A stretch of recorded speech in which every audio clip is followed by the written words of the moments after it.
gani? Watu na mali, vitu ambavyo unaangalia vinakupa roho, vinakupa maisha.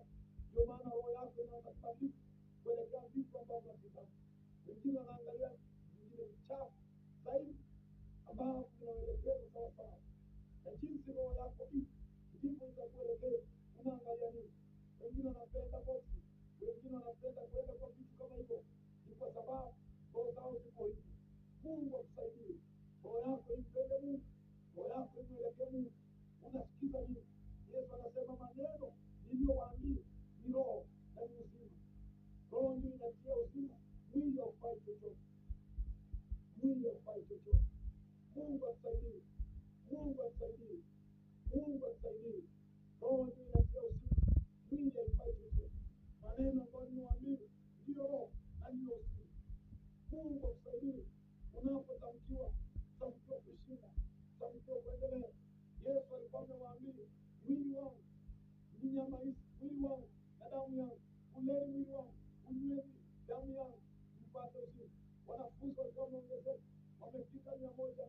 Waliposikia wengi walitoka, wengi walikimbia, wengi walirudi nyuma. Akauliza na wanafunzi wake, je, hata nani mnataka kwenda? Petro akasema, mwalimu, twende kwa nani? Una maneno mazuri namna hii, twende kwa nani? Yesu akawaambia, sikiza, uzima wenu, roho yenu ni neno ambalo mnasikia. Asubuhi ya leo ni nini kinakuingia? Ni nani alikutamkia? Ni nini kiliongeleshwa? Wengine waliongeleshwa vibaya, hata na wazazi wao, hata na ndugu zao, hata na majirani zao, na wafanyikazi wenzao, na matajiri wao.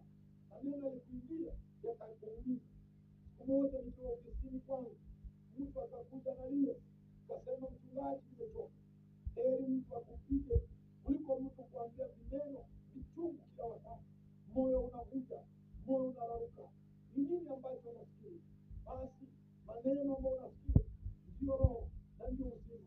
Jinsi ulivyo ni vitu ambavyo vikuingia, ni maneno ambayo ulisikia. Uliambiwa kwamba huwezi shinda, uliambiwa kwamba huwezi pona. Kuna mtu tulikutana na yeye akasema, ninaambiwa sitamaliza miezi mitatu, ninaenda